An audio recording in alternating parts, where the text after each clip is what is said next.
Welcome to The Favorites, the podcast presented by Bet365. We are part of the Action Network. Today is our Super Bowl 58 betting recap. And by the way, our Super Bowl 59 matchup preview, at least what we think it might be. I am Chad Millman, Chief Content Officer of the Action Network. In the spirit of the show, as I just alluded to, Simon and I will do what we always do. We will give you some takeaways on our leans, thoughts, strategies for betting 2024 NFL futures. Believe it or not, it's never too early to start thinking about all of that goodness. Plus, we will share our thoughts on the big game, the expected, the unexpected, the triumphs, the mistakes. The last game of another NFL season is in the books. Later in the show, we'll bring on our superstar who has more stats about the greatness and what we are actually witnessing with Patrick Mahomes. Director of Research, Evan Abrams. He's going to provide all the context we need. Before we get to any of that, let's bring in my co-host, my BFF, my companion, my compadre, professional bettor, Simon Hunter. Hello, Simon. Chad, what a weekend, brother. Dude, we're going to get to it because we freaking nailed it. Like, settled on a side, settled on a lean for the total, did not get distracted. We're going to dig into all that, plus so much more. I want to make a small point. Something circular happened yesterday, a little bit of a circular moment. As anyone who was listening to the podcast knows, we have talked about Mitch Trubisky so often when he was the quarterback of the Bears. Yeah. And I would always make a point. Mitch Trubisky was someone the Bears traded up to get. They didn't draft Patrick Mahomes. They didn't go for Deshaun Watson in that draft. They traded up to get Mitch Trubisky. On Monday, the day after Patrick Mahomes won his third Super Bowl title and third Super Bowl MVP, the only quarterback drafted ahead of him, Mitch Trubisky, in 2017, was released by his third NFL team. Reminder, the Bears traded up to get Mitch Trubisky, number 2 overall. That felt very full circle to me. Here we are, 7 years later, we're talking about the Bears having to draft a quarterback, Mitch Trubisky getting released by his third team within 24 hours of Patrick Mahomes winning his third Super Bowl. No, you're sick in the head, Chad. Who talks about Mitch Trubisky the day after the Super Bowl? You are truly sick in the head. Only you would bring him up today. So when I looked at the list of people drafted ahead of Patrick Mahomes, in addition to Mitch Trubisky, Myles Garrett, you can explain it, also drafted that year. John Ross, receiver by the Bengals, ahead of Patrick Mahomes. Solomon Thomas from the Niners. Corey Davis, receiver, drafted by the Titans. Leonard Fournette, drafted by the Jags. Mike Williams from the Chargers. All of these teams in 2017 probably were thinking we needed a quarterback, but they decided not to draft Patrick Mahomes. No, he's a miracle, though. No one saw this coming. Same with Purdy, the guy he played against. Neither of these guys you ever saw coming. Even Mahomes, if you go back and watch his college career, no one was ever going to take him at number 1. And Chad just said it. The dude felt the pick 10, which will always be the craziest part of it, where it's like that team, I remember their GM talking about it because they had Alex Smith on the team. Everyone was attacking him. Why are you trading up to the 10th pick over Deshaun Watson?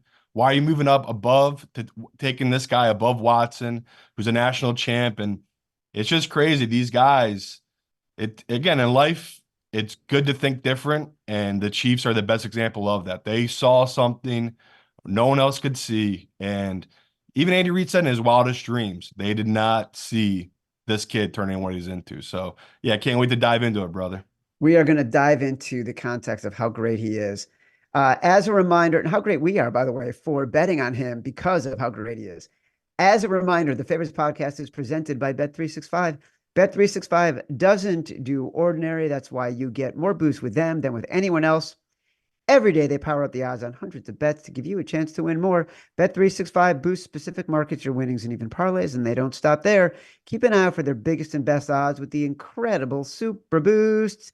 Check out the boost and see why it's never ordinary at Bet365. Must be 21 or older and present in Arizona, Colorado, Indiana, Iowa, Louisiana, New Jersey, Ohio, Virginia, or 18 and older in Kentucky. Gambling problem, call 1-800-GAMBLER or 1-800-BETS-OFF in Iowa. Terms, conditions, restrictions apply. As a reminder, catch every episode of The Favorites live on YouTube. For those enjoying on YouTube right now, we appreciate your patience. Had some tech difficulties. Don't forget to give us a like and subscribe to the Action Network YouTube page. Okay.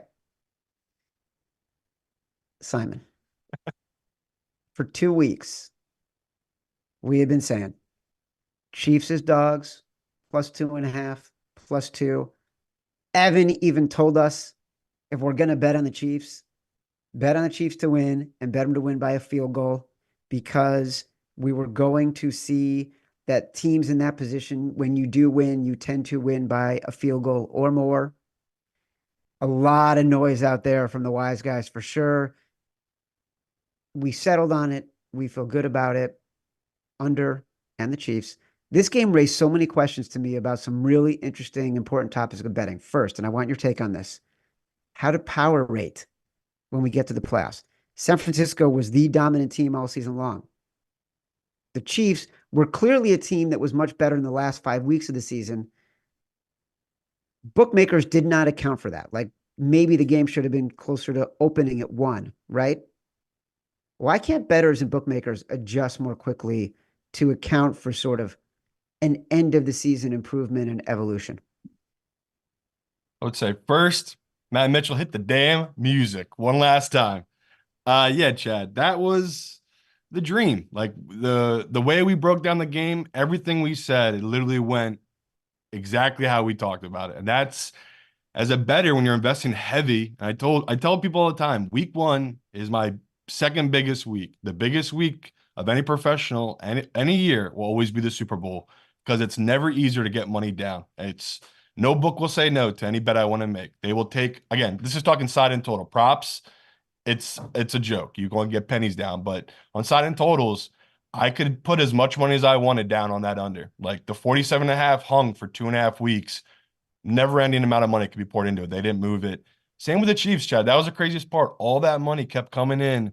And the books, again, these guys are smart. There's a reason these casinos exist, but they got caught. They thought they were so smart hanging that number, and they were happy to take that Chiefs money because they liked their position. I think it's something you were going to talk about, how the models can't account for what Mahomes can do. And the books got caught. I think, again, the Vegas had a winning day, but I think their take home was $66 million. So 190 million was bet.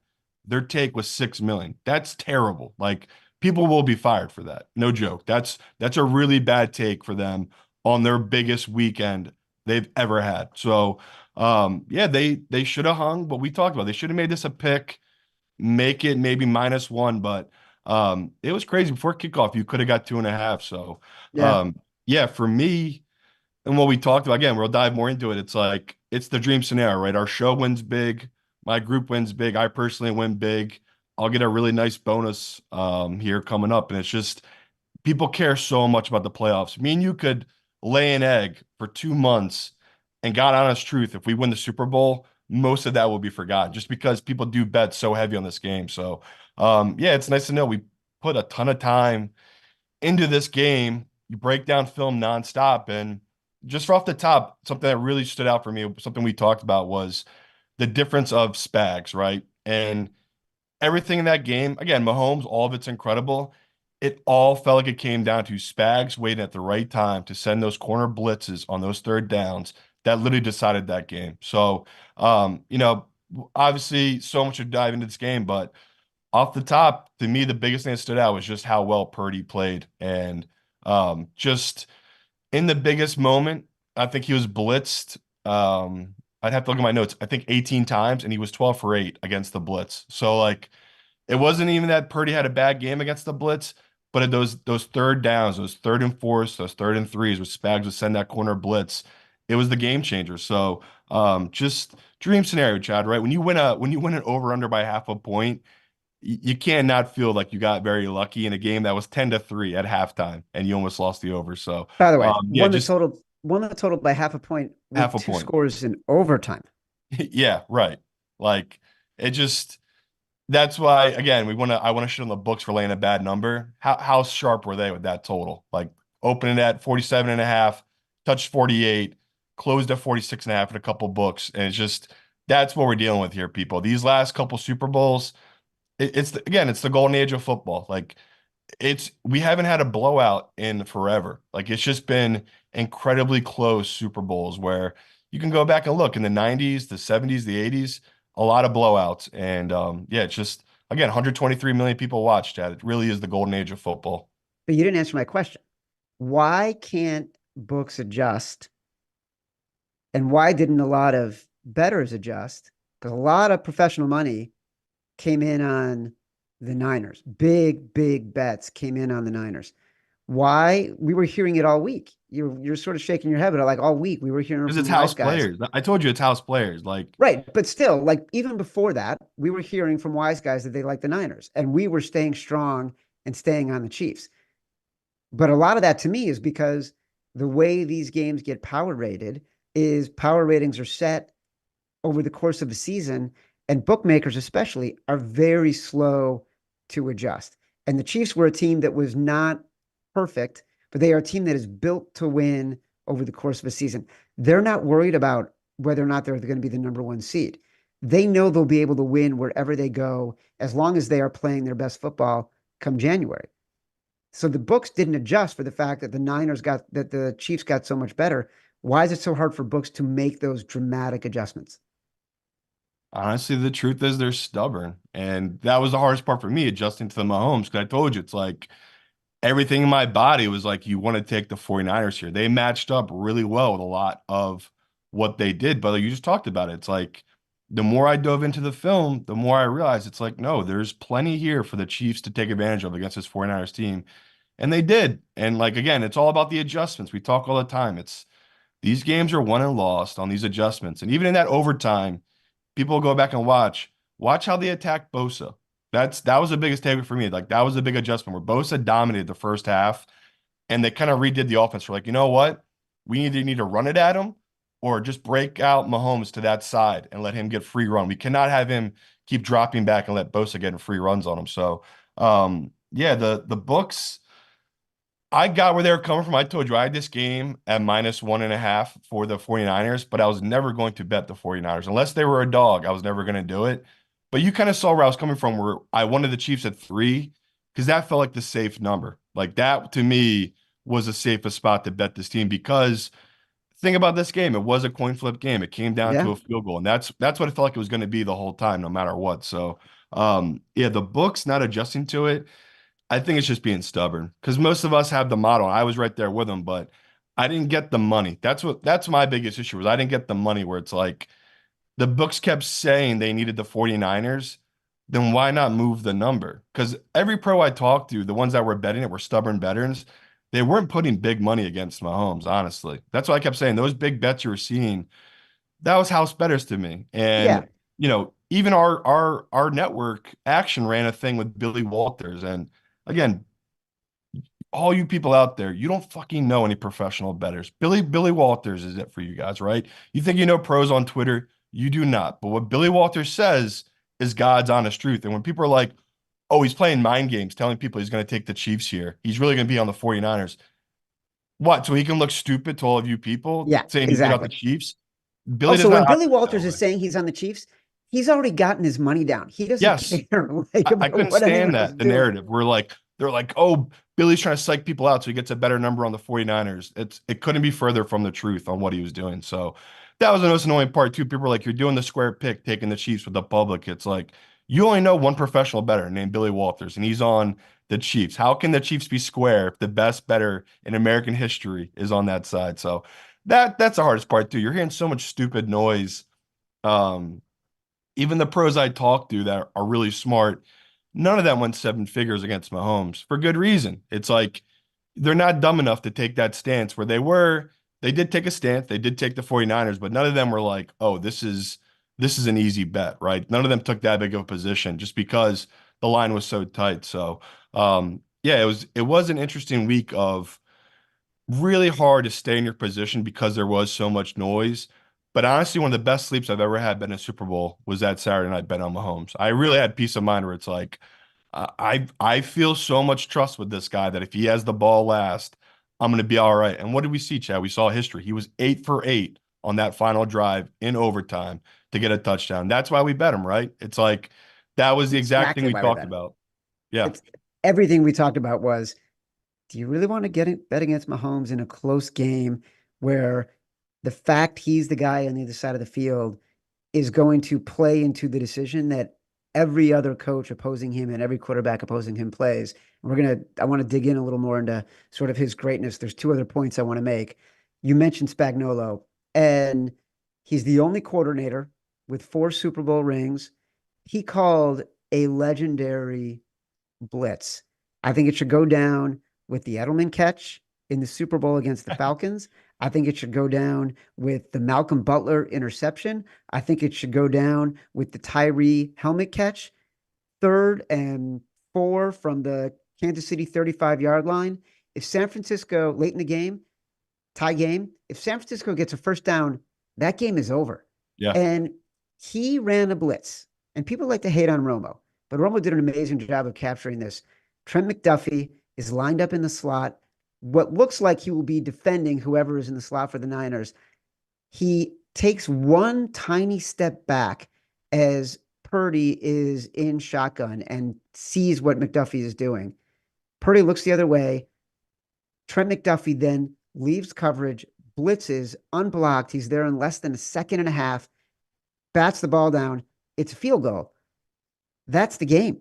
And like the fact that Spagnuolo knew when he wanted to call that blitz, he did not call a ton of blitzes on that drive, but on that play, called that blitz. He's a Hall of Famer. He must get into the Hall of Fame with the way he has built the defense to complement a once in a generation quarterback in Patrick Mahomes. Put him in the Hall of And Fame. yeah, and he's also a great life lesson of not everyone's cut out for different things in life. He is not a good head coach. And there is so much extra that goes into a head coach. But like you just said it, that they're the second youngest defense in NFL history to win a Super Bowl. Like their average age was 25. And what he's done with their secondary, the cornerbacks, all of it, even their young D tackles, like that was how you beat Purdy. How you beat Purdy is you get pressure up the middle and get him off balance. Like that's really his only real weakness. I mean, that's what's so crazy about breaking down Purdy's film. It's like, I can't believe this kid was the last pick in the second round or 7th round. Like all of his off balance throws, all of it. So yeah, when you're breaking down a defense, to me, that was the key, right? And Kurt Warner did a great breakdown on Twitter about there was really nothing Purdy can do. If Purdy was a 10-year vet, maybe there's something he could have done there, right? Maybe go hard count, anything to see that pre-snap blitz. That's not who Purdy is, man. He's a second guy running a very simple system that he just needs to really make those reads, right? So Purdy has a lot going on in his head already, trying to remember all these plays and all this different crap. Him not doing a hard count there, yes, people can fault them for that, right? But if you go back and watch that play, there's nothing they could have done. Unless taking a timeout or whatever, he was dead from the get-go, is what Chad just said. Incredible disguise. The guy was backpedaling right before he snapped it, and then just instant sprint, unblocked right to him. So that was incredible. And everyone's gonna go back to the overtime play, right? Ayuk breaks his guy's ankles. He is in the back of the end zone, wide open in that overtime. But what happened, right? Third Chris down Jones is in his blitz. grill. Yeah. Yeah, that's what I mean. Third down blitz by Spags. The offensive line shifted. They didn't account. The guard made the wrong read. He broke Yeah. inside instead of staying on. Chris Jones, right, unblocked, right to Purdy, and it's just that's the game within the game, right? Andy Reid made the perfect call on that touchdown, and a couple plays, right. Same with Spags. Spags made the perfect calls at the perfect time, and that was the game changer of the game, like you just talked about. Like it won't be remembered, but by football nerds like us, that's a play I'll remember forever because you're right. It was just the perfect call, and he just been saving it for that exact third down. At halftime of this game, the Niners were then up 10-3. And I was sitting watching with my wife, who's not a huge football fan. She doesn't know sort of the history and legacy But of Kyle Usher was coming Shanahan. on. Right. She doesn't know the history and legacy of Kyle Shanahan. Yeah. And I looked at her and I said, this poor 49ers coach, he's going to lose another Super Bowl in which he had a double digit lead. I felt the same way at Um, halftime. I felt the same way. and here's the thing. I feel like this should not be an indictment on Kyle Shanahan not winning at this point. I think it's actually a testament to the skill level of the people he is playing against. He should be praised for making it as hard on them as it has been because he's had the misfortune of coaching against Tom Brady when he was the coordinator for the Falcons and Patrick Mahomes in his two Super Bowl losses. This is like, and this is something we were saying about Patrick Mahomes for the past 2 weeks. He's not a normal quarterback, right? He is a Michael Jordan esque, Picasso esque, Shakespeare esque, Bill Gates esque figure. He is the exception to every rule. We are witnessing greatness on a level that has not existed except for maybe Tom Brady in the NFL, which is why you cannot bet against him. You cannot account for the normal modeling when it comes to him. This is the Buffalo Bills losing to the Cowboys because they had Emmitt Smith and Michael Irvin. It's the Jazz losing to the Bulls because they have Michael Jordan. Not taking nothing away from Jerry Sloan and John Stockton and Karl Malone, all Hall of Famers, but you were going against Michael Jordan and Phil Jackson. Like you're just going against the people who are better than anyone ever, not just better than anyone in this moment. Here's a great stat from Aaron Schatz from formerly of Football Outsiders. Uh, Mike Shanahan teams are now three of the six best teams ever to lose a Super Bowl based on DVOA. I mean, I feel terrible for the guy, but he's going against, here's some stats on how dominant Patrick Mahomes is. I just love that you In called the, him Mike. what's that? You called him Mike. Mike Did I Shanahan. call him Mike? Yeah, it's just you're just locked in. I'm locked in. Sorry, Kyle. In 114 career starts, Patrick Mahomes has lost by more than one possession 4 times. When Kansas City allows 17 points or less with Mahomes as a QB, they are 42-0 straight up. When they allow fewer than 24 points, they are 58-6. When he is trailed by 7 or more points in 11 playoff games, he has taken the lead back in 10 of those games. The rest of the NFL, hold on, since 2019, the Chiefs have trailed by 10 or more points in a playoff game 6 times. They are 5-1 straight up in those games. The rest of the NFL, 6-48 in those games. The guy is insane. He's insane. And these are this is supposed to be the down year. Like that's the craziest part of these last 2 years was like, okay, they paid him the money. Now they have to rebuild around him, right? And it's just gone the other way. And that was like, that's the most painful part for me. Where like, we talked about it. We got sucked in the narrative that they just weren't the same team this year. And it's true. Even in that Super Bowl, right? It showed its ugly head. That offense can be incredibly stagnant because they don't have the game breakers.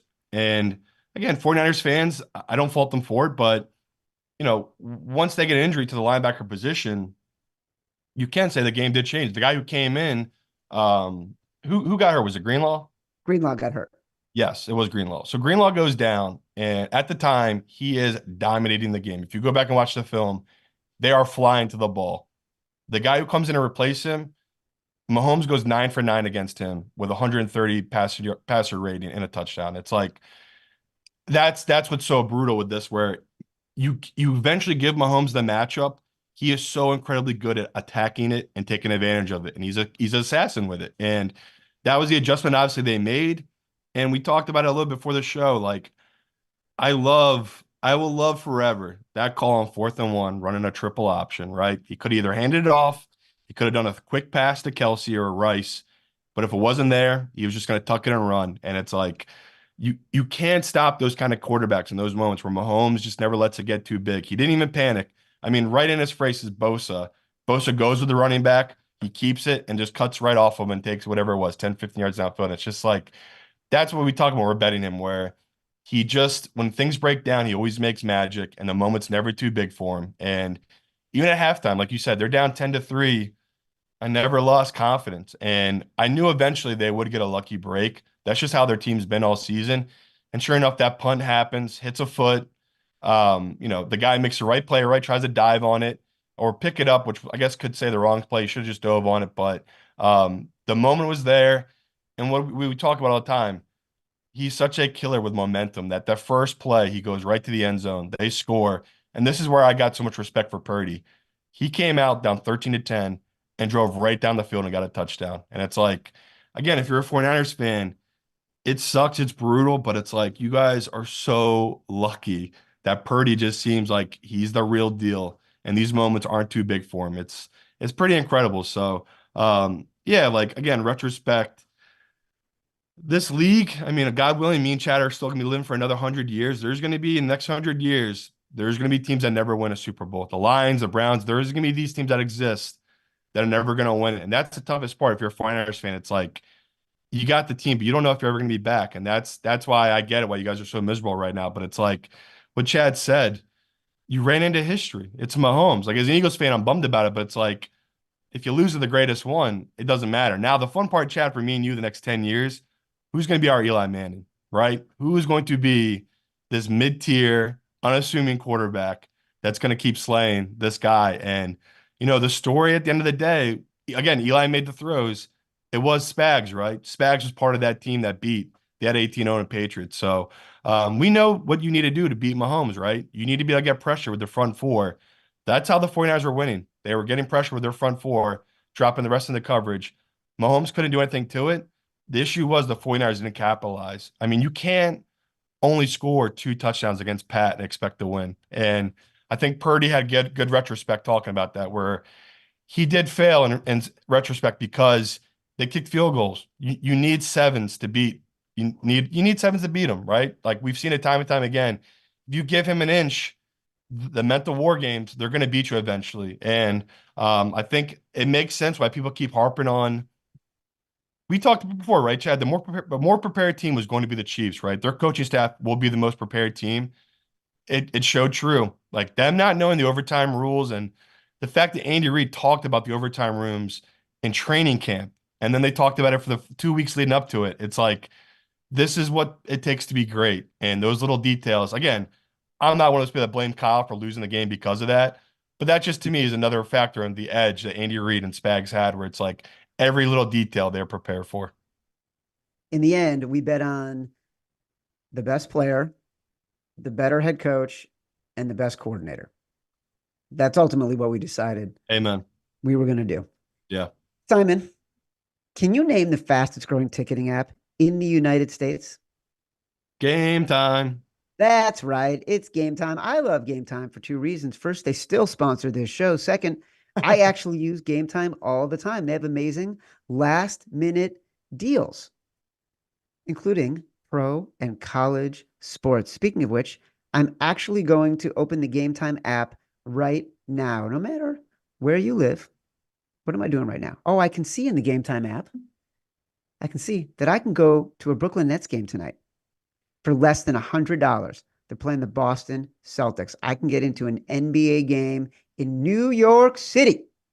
No matter where you live, download the Gametime app and get out and have some fun this week. You deserve it. You can redeem code favorites for $20 off your first purchase.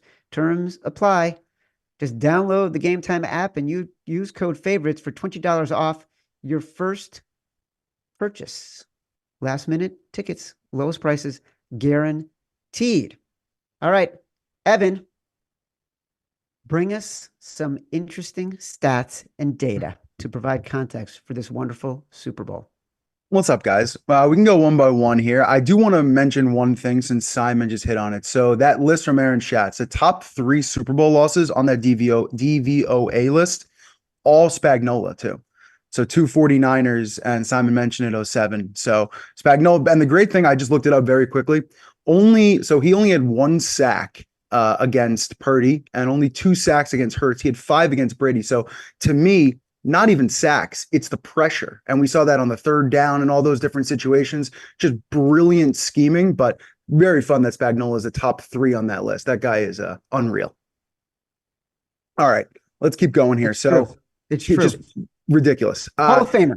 Hall of yeah. freaking Famer. Him and Dick LeBeau, like side by side on so many lists. In his career, Patrick Mahomes has played 18 games away from home against defenses allowing 20 points per game or less.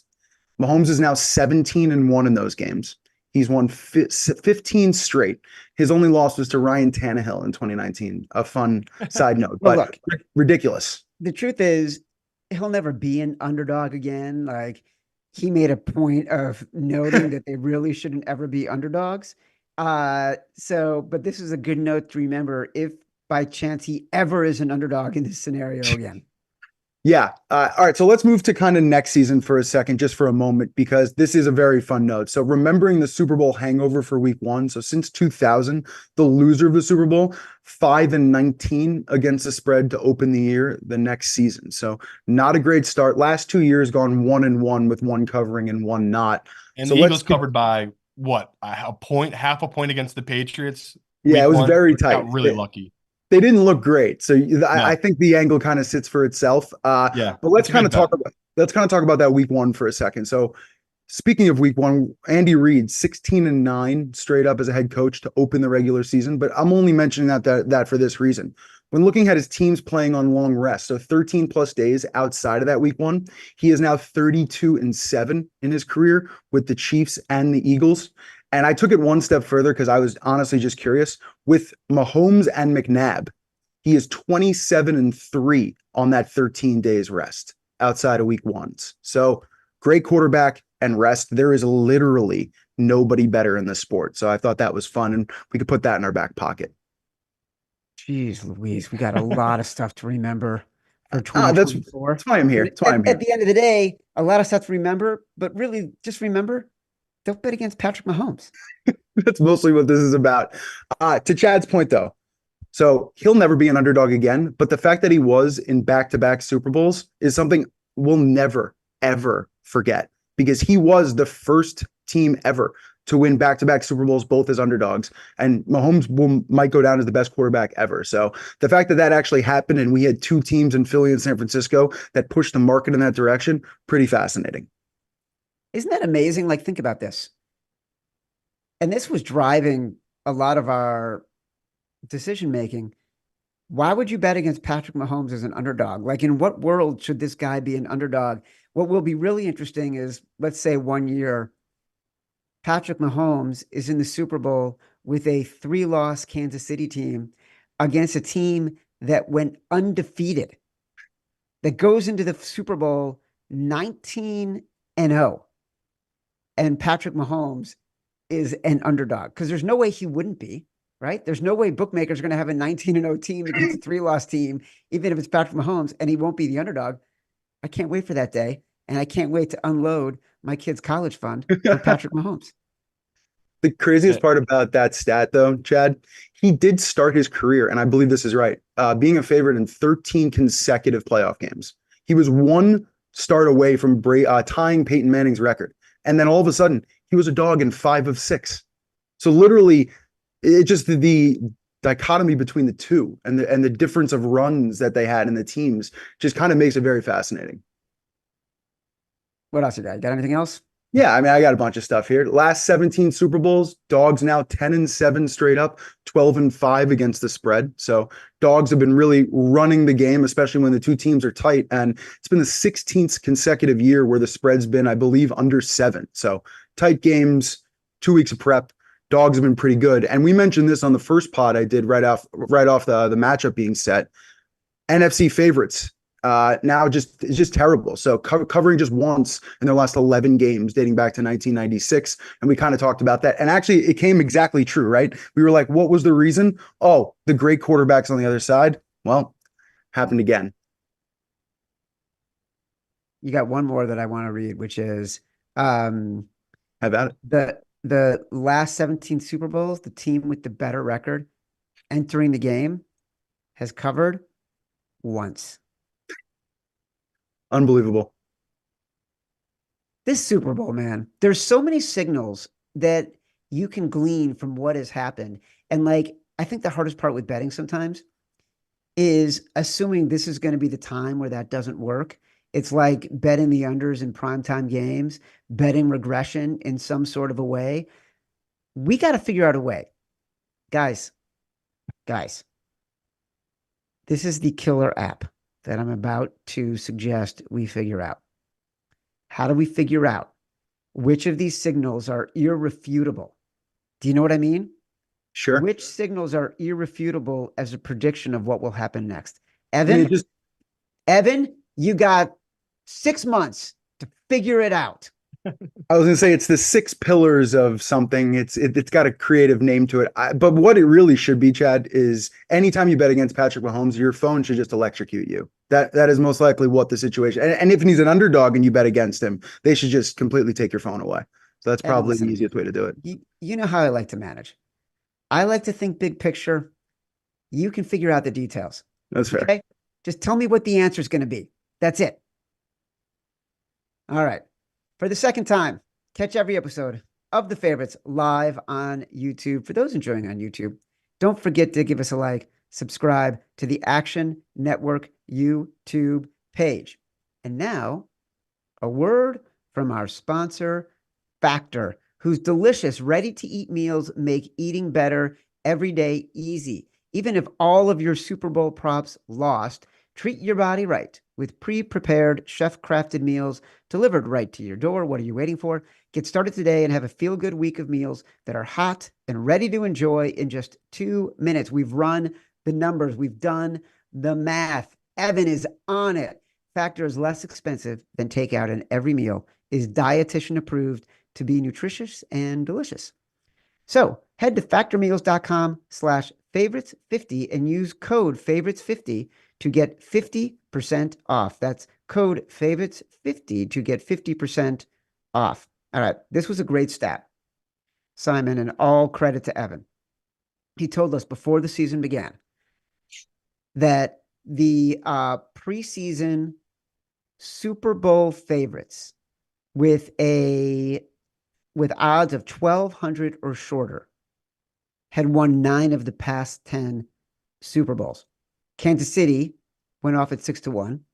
So now it makes it 10 of the 11 past Super Bowl champions with preseason odds of 12-1 or shorter have won the Super Bowl. So I reminded everybody that in this season, I did a little round robin. I bet, Cincinnati, San Francisco, Cincinnati, Philly, Cincinnati, or San Francisco, KC, San Francisco, Buffalo, et cetera, et cetera, et cetera. And I got a matchup of San Francisco, Kansas City at 22-1. Looking ahead to the futures, and we'll talk about totals for a second for our two teams here, but looking ahead to the futures, Niners are 6-1 at Bet365. Kansas City is 7-1. Ravens 9-1. Bills 10-1. Detroit Lions 12-1. Just on the outside, Bengals 14-1. Cowboys 16-1. First question. If we're betting a Super Bowl matchup, would you do a round robin with these 5 12-1 teams right now? Yeah, sure, it's fun. But people, right now in a high yield savings account, you can get 5% back on your money. Okay. Do you want to tie your money up with a sports book for the next year? Or do you want to do that with your money? Please do the latter. Don't make these bets. Like what Chad's talking about is true. What I bet on is the unicorns, and it happens way more often than you'd believe it. Even this last season, okay, I was all in on the Rams. I talked about the Rams for months. You could have got them at 150-1 to make a Super Bowl run. Could you have not have seen them beat that Lions team, right? A couple of bounces didn't go their way. Could they have beat Tampa on the road? Probably. Could they have beaten this 49ers team that seemed like they struggled towards the end of the season, right? 0-3 against the spread for the 49ers in the playoffs. I'm sure the Rams could have done it, right? So that's what, if I'm going to tie up my money for the next year, I want it to be in a long shot. Now, people take it out of context where like, this show thinks the Chicago Bears are going to win the Super Bowl because we gave them out at 100-1. Fucking A. We did not think that. Maybe we did once it came to August, but I definitely didn't think that betting in February. And what I'm betting here is I want to bet long shots on things that might happen, that could happen, and things could break these teams' ways, and that's how they could get there. So if I'm going to give you what I've already bet, again, I'll start at the bottom. We're gonna get real ugly, people. My first bet I made, Giants at 125 to 1 on Bet 365. Do I really think the Giants are going to win the Super Bowl? No. Do I think their division is open? Yeah. I don't think Dallas and the Eagles are as good as people perceive. And I think if Daniel Jones is healthy, they get a little better. I mean, even look at what they did with Tommy DeVito, people. Like, it's all there. The Giants could make some crazy run. Do I really believe it? No. That's what we're going to start with. The Giants, they're my longest one. Next up is Pittsburgh. Pittsburgh is heavily rumored to be out there to get Justin Fields. Yes, Love that I was move. gonna ask you about this one because I'm looking at this one and like, of course we're gonna bet the Steelers. I want to remind Got to. people that a few years ago we had both bet on the Buccaneers at Yeah. very long odds before Tom Brady went to the Bucks Yep. because he was rumored to be as part of the sweepstakes. And like again, that's another great one where again, dumbest luckiest bet ever. I hit that at 60 to 1, Tampa to win a Super Bowl because Tom got traded there or went there as a free agent. Again, these are ugly, people. Arizona Cardinals. I don't think they're as terrible as people perceive. Even this year, they had a bunch of games where it's like, okay, this team is not that terrible. And you saw when Kyler Murray came back, he's a spark. Like as much hate as he gets, he is what all these people are hoping Bryce Young would be, right? It's like these fast, short quarterbacks that can put the ball downfield. Now you add in they might take Marvin Harris Jr. with their first pick, and now he has an absolute stud on the outside. I love that upside for Arizona. The only reason I'm not putting a lot on it is because of their division. It's like the 49ers, they're going to be right back here. Purdy cost them 0.3% of their salary cap. Like they got the money. The 49ers should be back. So again, not too heavy in Arizona just because of that division. Chad already mentioned them. Tampa, 66 to 1. I just like the value there on Baker. It's like in that division, again, another team I'm about to bring up. It's just because of the division they're in. And to cap it out, even though this has moved, Atlanta, I saw them at 50 to 1. Now they're down to 40 to 1. There's my last one, Atlanta. Like Atlanta, if they go get Justin Fields, if they go get Kirk Cousins, instantly that's going to be a good team. Like they have all the pieces. The only thing missing all season was the quarterback. So I hate that they've moved so much because they're right at the threshold. I usually don't like to take 40 to 1 at this point of the year, but if you can shop around, this is Bet 365 we're on. Shop around, see if any other book has them at 50 to 1 still. I like the value on Atlanta just in case they do get a quarterback in there. It's funny when I look at these top five: Niners, Chiefs, Ravens, Bills, Lions. Lions. How about Lions being top 5? I know it almost looks it looks disorienting, to be honest, because obviously we know what they did last year and there's going to be a lot of momentum for them. But The Chiefs are the only bet though when you talk AFC, right? yeah, that like the Lions to me looks like I feel like they might be overvalued because of expectations. I might wait and hope that the Lions lose a couple games early, drop, and then Yeah, I by like that. virtue of their team. Then I look at the Ravens and the Bills. Why would I bet on either of those when they play in the same division as in the same conference as the Chiefs? There's just And the whole no mental reason. factor. He's broken both of them mentally. He's broken them. You can't tell me he hasn't. Like people that keep being in denial, it's like Josh Allen, I don't know how much therapy he's gonna have to do, but come on. Like you just talked about it. Like Michael Jordan broke people's wills. He broke that whole era. That whole 90s era was broken because of Jordan. We're seeing it from Mahomes. Like again, the Jazz, they should have won multiple championships and he broke them. Even he would say they had better teams and he still beat them just because of what he could do. So it feels the same for the Mahomes. I'm right on board with Chad. It's like even the Dallas Cowboys, I almost got sucked back in. The Cowboys were 20 to 1. For all we know, Dak is mentally broken. The dude, Jordan Love, looked like the seasoned vet when they played. Like he got outclassed by Jordan Love. So I'd much rather throw money on Green Bay at their price. Let's see where they're at. Green Bay is 22 to 1. I'd rather bet them than I would Dallas because at least I know Jordan Love has what it takes in the playoffs. He doesn't let the moment get too big for him. So yeah, people, if you're thinking of betting these futures, I really think what Chad said so true. It's like really dive into it. Can you really trust these teams at these prices?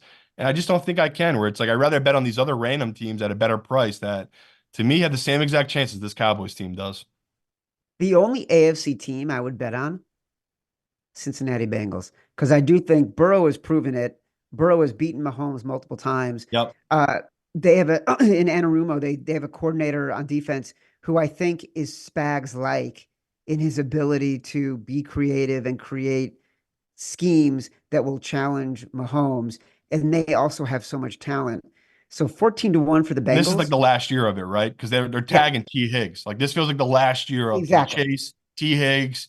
You know, it's all there for this Bengals team. Coming off an And injury too. You're right. It's good buy low spot too for them. so Cincy feels like a good one to me. They could get out strong, so that's an interesting one to me. Right now, the totals for season wins: Chiefs 10.5, Niners 11.5. I mean, how do you not bet the Chiefs over right now? What is Bet365 hung their totals already? That's what I'm looking at. Regular season Holy wins. shit. Yeah. Just those two. Just those two. Okay, that makes sense. Yeah, that's psycho level. I wouldn't do I wouldn't do anything, but um fuck man, I guess you got to take Mahomes over, right? Damn. Yeah, of course you do. Yeah. That's crazy though. They already hung it. Do you Yeah. imagine locking up your money on a season win total for a year? That's Yeah. insane. Yeah. And look, we've got a lot of draft coming up. We've got a lot of Yeah. free agency coming up. We're going to have experts and guests on the podcast in all these areas talking about ex-pro players. And so it's going to be a lot of fun. We're going to dig in deeply and get a lot of actionable stuff as we go along. But I like what we're building here, Simon. I think we got a nice little foundation to build on for the season. As a reminder, the Favorites podcast is presented by Bet365. Bet365 is now live in Indiana and Arizona, and Bet365 doesn't do ordinary. That's why you get more boosts with them than with anyone else. Every day they power up the odds on hundreds of bets to give you a chance to win more. Bet365 boosts specific markets, your winnings, and even parlays. And they don't stop there. Keep an eye out for their biggest and best odds with the incredible Super Boosts. Check out the boost and see why it's never ordinary. Bet365 must be 21 or older and present in Arizona, Colorado, Indiana, Iowa, Louisiana, New Jersey, Ohio, Virginia, or 18 and older in Kentucky. Gambling problem? Call 1-800-GAMBLER or 1-800-BETS-OFF in Iowa. Terms, conditions, restrictions apply. Simon, you're back in New Jersey. You've been back in New Jersey for a couple weeks. Can you officially and finally tell people so they can stop asking you why you were in Hawaii for so long? Yeah, and sorry for all the people. I did tell people at our live shows. That was a little treat to our diehard listeners where in person I was happy to tell them, but yeah, Chad knows I got in a little bit of trouble last year. I basically the group I work for, a lot of them are older guys and they all live in Vegas. And again, not getting too much into it because I don't want to get in too much trouble again, but I just viewed it that everything going on the East Coast is a lot different right now than what's going on in Vegas. It's like two different worlds, a lot of different people here too. The game has changed. It's like I have so many books here. It's just so different. And I basically was going to try to get out of a contract and start my own little thing up, start my own group. And I got caught the easiest way to say it is I got caught before even getting anything going. And You got. yeah. And obviously my initial fear was I'm going to be on some hole in the desert. Luckily, never came to that. Never really thought that was going to happen. But I was told I had to leave the East Coast and I had to move west. And being the asshole I am, I was like, well, I'm going to stick it to these guys because they're paying for it. I'm going to make them pay for me to move to Hawaii. And yeah, joke was on me. Like it was cool for 2 months, but quickly did I realize I am in the middle of the Pacific, thousands of miles from a sports book. And yeah, it was awful. It was really tough trying to work there and deal with people, especially on the East Coast on those different hours, doing our show at those different hours. And luckily flew to Vegas February 1st, got the clear that I can move back to Jersey. Now I am back in Jersey, and hopefully next season I will be as well. It's just I love it here. I love the sports books, and I am a true degenerate at heart, where it's like I knew I missed the books, but I really didn't realize how bad I was going to during the season until I was miles away. So loved Hawaii, loved the people of Hawaii, amazing experience, survived a once in a lifetime horrible fires, and yeah, happy to be back on the East Coast where there are no wildfires and my cheesesteak doesn't cost $30 and tastes like shit. It's nice to be back on the East Coast. And we're in the same time zone and only 2 hours away from each other. And I think about you saying how hard it is to live in Hawaii while I'm literally looking out my window at a blizzard that has been going on since midnight and trees that are falling down because the snow is so heavy. So yeah, welcome back to the East Coast, sucker. Yeah, I love Hawaii, but I am very happy to be back with all my degenerates on the East Coast. Listen, we're glad you're back too, as are all of our listeners. Be sure to catch our next episode of The Favorites live on the Action Network YouTube page every Tuesday at 1:45 p.m. Eastern. Download us from Spotify, Apple Podcasts, wherever you get your pods. Rate, review, subscribe, leave us 5 stars, say whatever you want. Feedback is a gift. Until Tuesday, 1:45 p.m. Eastern. Love you.